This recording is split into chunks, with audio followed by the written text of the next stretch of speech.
Bonjour, Mesdames, Messieurs. L'entité municipale la plus près du citoyen, c'est sa municipalité ou sa ville, bien entendu, mais au-dessus de tout cela, il y a la MRC, la municipalité régionale de comté. On en parle cette semaine avec Mme Nadia Minassian. Elle est la préfète de la MRC du Rocher-Percé. Bonjour, Mme Minassian. Bonjour. D'abord, qu'est-ce qui vous occupe à la MRC du Rocher-Percé en ce début d'année? 2020, comme on dit. 2020, on est en plein dans le milieu d'un mandat. Alors, notre conseil des maires, dès la première année, on a voulu faire une planification stratégique qu'on a réussi. On a mis en place la planification stratégique. La deuxième, on a beaucoup parlé sur les plans d'action pour arriver aux résultats qu'on voulait avoir. Et là, on est en plein déploiement. Alors, dans la planification stratégique, on parle énormément de démographie, comme partout en Gaspésie. Hein, c'est un enjeu majeur. Les infrastructures, alors de supporter nos infrastructures de transport et aussi de télécommunication. Aussi, oui. il faut s'assurer aussi qu'on est en mesure de bien communiquer. Et on parle aussi de tout le volet de développement économique.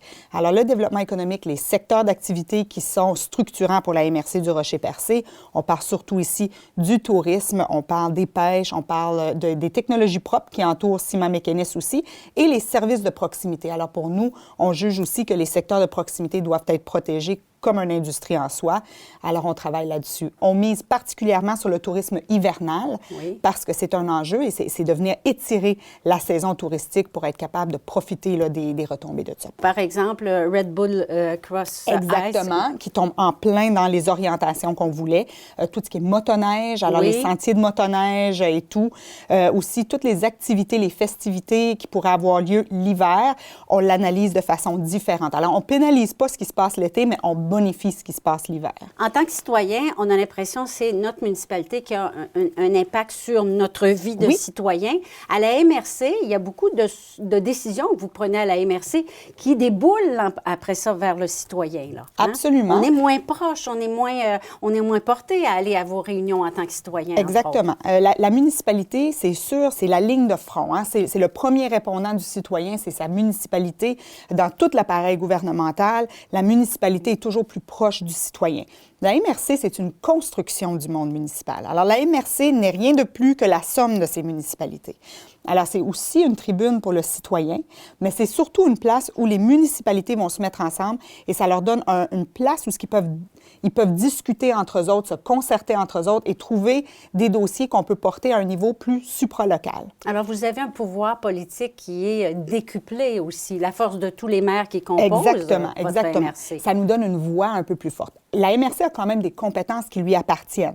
Schéma d'aménagement, dans notre cas, l'aéroport du Rocher-Percé appartient à la MRC. Alors, on a quand même des compétences. Le développement local et régional appartient aussi à la MRC. Alors, on a des compétences qui sont à nous et on doit travailler avec nos municipalités pour être certain de bien utiliser là, ces compétences-là et bien les déployer sur le territoire. On parle souvent de la guerre des clochers. On en parle de moins en moins, je pense. Hein? Vous arrivez de plus en plus à vous entendre pour faire des projets vraiment beaucoup plus à l'intérieur d'une région, à vous partager les choses aussi. Exactement. Quand j'ai commencé dans le développement économique, j'étais pas préfète à l'époque.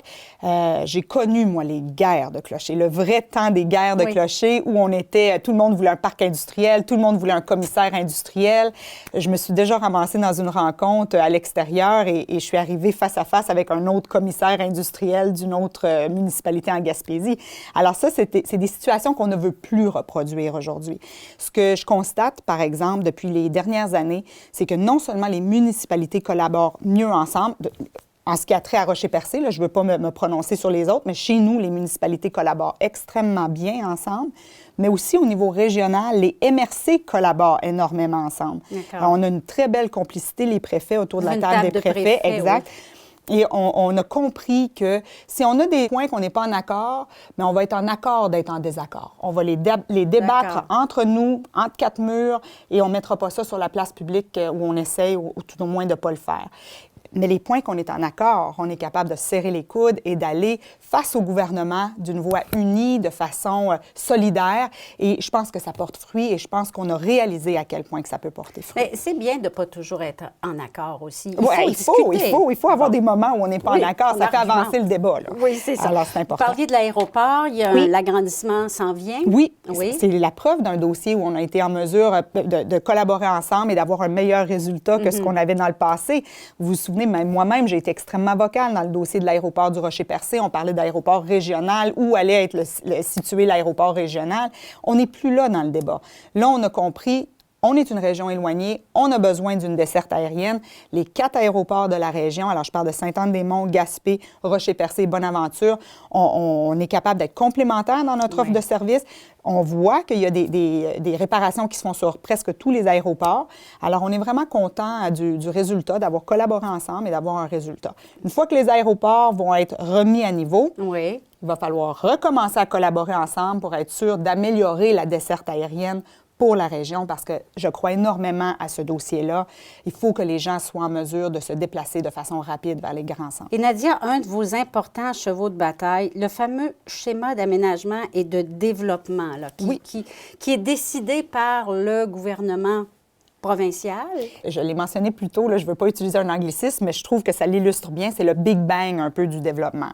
D'accord. Tout part d'un document qui n'est pas très excitant. C'est un document qui est très lourd à lire, mais c'est la base d'une MRC. Alors, une MRC a l'obligation de produire un schéma d'aménagement et c'est à partir du schéma d'aménagement que les municipalités vont produire leur plan de zonage. En résumé, qui on est, qu'est-ce qu'on autorise sur le territoire et comment qu'on se développe et on planifie notre territoire. C'est la planification de notre territoire. Où ça devient intéressant, c'est que le schéma d'aménagement doit répondre aux orientations gouvernementales en matière d'aménagement du territoire, ceux qui suivent un peu les séances de la MRC, les fameuses OGAT que je parle souvent. Personnellement, et les maires de la Gaspésie, on a pris des positions là-dessus. On est en désaccord avec la façon que les OGAT sont déployées en ce moment, parce que c'est des OGAT pareils pour partout au Québec, sauf certains endroits qui ont des OGAT spécifiques à eux. Exemple, Montréal et Québec qui ont des OGAT spécifiques aux régions métropolitaines. L'argument que nous, on fait, c'est que la Gaspésie n'a pas la même réalité que les autres régions du Québec. C'est pas vrai que la périphérie de Montréal et la Gaspésie, qu'on est capable de développer notre territoire de la même façon. On n'en veut plus du mur à mur. On veut plus de mur à mur et c'est pas les bons constats. On est obligé de produire un schéma d'aménagement à la MRC qui répond à la fluidité du trafic, à la construction de nouvelles écoles. On n'est pas là du tout. Non. Alors, ce qu'on demande, c'est vraiment d'avoir des orientations gouvernementales spécifiques à nous, afin qu'on puisse produire des schémas d'aménagement qui nous ressemblent et qui nous permettent de planifier notre territoire et le développer de façon adéquate et harmonieuse. Et vous avez obtenu? On a obtenu un projet pilote. Alors, on est 4 régions au Québec qui avons obtenu un projet pilote. Et là, on est là-dedans. On a 1 an pour que les décisions se prennent de façon locale et qu'on soit en mesure d'illustrer au gouvernement pourquoi et pour quelles raisons nous devons prendre nos décisions de façon locale et régionale. Vous avez pris le lead, Nadia, dans ce dossier-là, je pense. Oui, au niveau... les autres régions non pas périphériques, mais éloignées, dites éloignées, doivent être vraiment contents qu'il y a quelqu'un qui, enfin, ose dire ces choses-là. On est quelques préfets là, qui ont vraiment cru à ce dossier-là. J'ai travaillé énormément avec la Fédération québécoise des municipalités dans ce dossier-là. Parce que c'est la base du développement. Alors, si on n'a pas l'autorisation de développer, de planifier notre territoire pour favoriser le développement économique ou le développement même, l'aménagement du territoire de façon adéquate, on ne peut pas aller plus loin. Alors, c'est vraiment important. Alors, dans ce projet pilote, qu'est-ce que vous avez mis ou que vous allez mettre? Toutes les modifications au schéma qu'on veut apporter. Je vous donne un exemple. Si on veut agrandir un périmètre urbain, si on veut faire changer l'affectation d'un territoire de résidentiel à industriel ou de commercial à récréo-touristique ou tous ces points-là, ça va tout être traité dans le cadre de ce nouveau projet pilote. Parce qu'eux, ils ont des balises, des cartographies, des calculs, là, j'utilise probablement pas les bons termes, mais ils calculent ça de façon très rationnelle, très logistique. Nous, c'est pas ça. Il y a une réalité. On a une réalité à voir qu'ils ne comprennent pas nécessairement. On a du terrain, on a de l'espace, on n'a pas de problème de trafic. On a une minute de pointe là, en Gaspésie comparé aux heures de pointe en ville. Là, on n'est pas dans la même réalité. Absolument. Alors, tout ça fait en sorte qu'on croit qu'on va être capable d'arriver à des beaux résultats cette année. Est-ce que ça a un lien avec la fameuse CPTAQ, la Commission de protection du territoire agricole? Est-ce que vous avez Vous avez quelque chose à dire dans ce dossier-là? Parce qu'on on entend dire, là, il y a des petites municipalités, elles ont de la difficulté à se développer, à construire. Il n'y a pas de terrain disponible. Honnêtement, on a très peu à dire là, dans le cadre de la CPTAQ et je pense que c'est ça un peu la frustration du monde municipal. Il y a deux grandes écoles de pensée là-dedans. Il y a ceux qui disent on doit développer. L'autre école de pensée dit on doit protéger nos terres agricoles. Et les deux ont raison. Et les deux ont raison, et ça dépend de quel côté qu'on siège là, pour être capable de... Je pense, encore une fois, si on revient à la réalité de notre région, on doit... moi, je crois énormément à donner les compétences au monde municipal, parce que je pense que le monde municipal comprend sa réalité et le monde municipal doit être en mesure de bien planifier son territoire. Pour les terres agricoles, c'est sûr que c'est particulier. Il y a des considérants qu'on doit tenir compte qu'on n'aurait pas nécessairement dans d'autres affectations, mais c'est sûr que c'est un enjeu pour les municipalités. Et encore là, c'est pas la même réalité que la périphérie montréalaise. Exactement, hein? exactement. Bon, on n'en est pas là. Ici, il n'y a pas des acres et des acres de maïs. Et je patine un peu parce que c'est un dossier extrêmement sensible parce que, tel que mentionné, les deux ont raison. C'est noble de vouloir protéger les terres agricoles. Mais quand ça devient l'extrême qu'une municipalité n'est plus capable de se développer, ça devient problématique. Absolument. Donc, là, ça, la discussion va durer encore longtemps. Il y a encore du débat à avoir là-dessus. Du débat. Il y a un dossier sur lequel je veux vous amener avant la fin de l'entrevue, Nadia. Vous avez voté un budget participatif touchant la jeunesse. Oui, on est très excités. Ça, c'est le dossier là, qu'on est très emballé. C'est le budget participatif de 50 000. C'est la deuxième phase de la consultation J'écoute la jeunesse qu'on avait fait l'an passé. Alors, on avait consulté les jeunes de 15 à 35 ans pour connaître la MRC dont ils rêvent d'avoir. Et l'objectif, c'était d'être en mesure d'utiliser ces données-là dans la planification stratégique, dans les orientations, pour prendre des mesures, faire des actions qui feraient en sorte que les jeunes seraient animés par leur milieu et auraient plus envie de revenir plus tard. Alors, de créer des beaux souvenirs, dans le fond. C'était ça un peu l'objectif. Ce qu'on a constaté dans la consultation, c'est que les jeunes se sentent extrêmement loin du pouvoir. Alors, ils ont mentionné ne pas faire confiance aux élus nécessairement. Ils ne croient pas qu'on considère leurs intérêts, qu'on considère leurs envies. Alors, pour cette raison-là, on a dit, écoutez, quoi de mieux? On va laisser les jeunes nous proposer des projets et ce qu'on va faire, c'est que la MRC va porter ces projets-là. Alors, on a décidé d'aller avec un budget participatif. On a fait de 50 000 De 50 000 Et vous en êtes où dans ce processus? Le 31 janvier, on a fermé les projets. Alors, les projets prenaient fin le 31 janvier. On a 32 projets. 32 projets extrêmement excitants. Vous ne pourrez pas tous les accepter. On ne peut pas tous les accepter, mais ce qu'on a constaté, c'est que les municipalités, on s'est assis avec les municipalités, et là, il y en a qui prennent la balle au bon. Alors, si jamais il n'est pas gagné, parce que là, il y a une période de vote, les projets admissibles vont être retravaillés avec les jeunes. Un conseiller à la MRC va les accompagner pour être sûr qu'on chiffre le montant, tout ça. Oui. On veut être sûr que c'est faisable aussi. Oui. Et ensuite, ça va être proposé et les jeunes vont devoir voter sur le projet qu'ils choisissent. Et ce projet-là, on va le mener à terme à la MRC. Parce qu'il y aura un projet. Il peut y avoir plus qu'un projet, par exemple. C'est là qu'on va... On n'est pas dans une science pure. Et de quelle pure, teneur sont les projets? C'est 50 000 $. Par contre, on a divisé sur deux différents volets. Alors, on a le 15-18 ans. 15-18 ans, on parle d'un budget de 20 000 $. On souhaite avoir deux projets dans le budget de 20 000 $. Et ensuite, de 18 à 35 ans, c'est 30 000 $. On souhaite encore avoir deux projets dans ce volet-là. Mais si on voit que les projets n'arrivent pas au bon montant, ce n'est pas une science exacte. On va être capable de jouer avec ça un peu. Et qu'est-ce qu'ils veulent, les jeunes? Les jeunes veulent des places à partir. C'est ça que les jeunes veulent.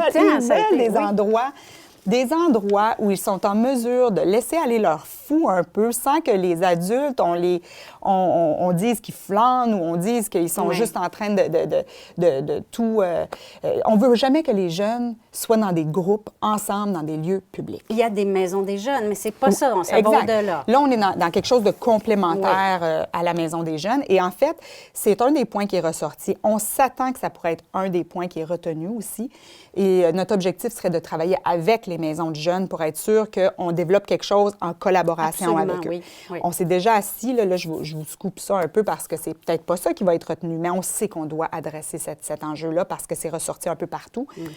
On a parlé avec la Sûreté du Québec, on a parlé avec Communicami, qui est un organisme de travailleurs sociaux chez nous, et avec les municipalités parce qu'on s'est dit il faut qu'on trouve un modèle où les jeunes vont être capables de faire ou bien des parties de maison ou des parties dans des centres communautaires. Et on va avoir une équipe qu'on est en mesure de déployer pour être capable d'encadrer, voilà. mais encadrer en tout respect de la jeunesse. Oui, alors, on est en train de regarder ça là actuellement. Rien de mieux de responsabiliser les jeunes Oui, exact. qui prennent part à la société. C'est leur société de demain aussi. L'argument qu'on entend souvent, c'est le jeune qui va détruire des choses ou qui va faire des graffitis ou qui va faire... Beaucoup de préjugés là aussi. Exactement. Il y a beaucoup de préjugés et moi, je pense que ça va être important de responsabiliser les jeunes, de garder une vigie pour être sûr de dire ça, on le veut pas au party, lui, s'il va tout briser. Alors, d'être capable de se responsabiliser et je suis convaincue qu'ils vont être capables. Sûrement. Et bravo pour tous ces projets, à vous et à toute l'équipe également. C'est tout le temps que nous avons. Je vous aurais retenu pendant encore une demi-heure au moins. Beaucoup. On a tellement de sujets. Nadia Minassian, merci beaucoup. C'est moi qui vous remercie. Voilà, mesdames, messieurs, c'est tout pour cette semaine. Merci d'avoir été à l'écoute et nous vous souhaitons une belle semaine sur les ondes de Télévague.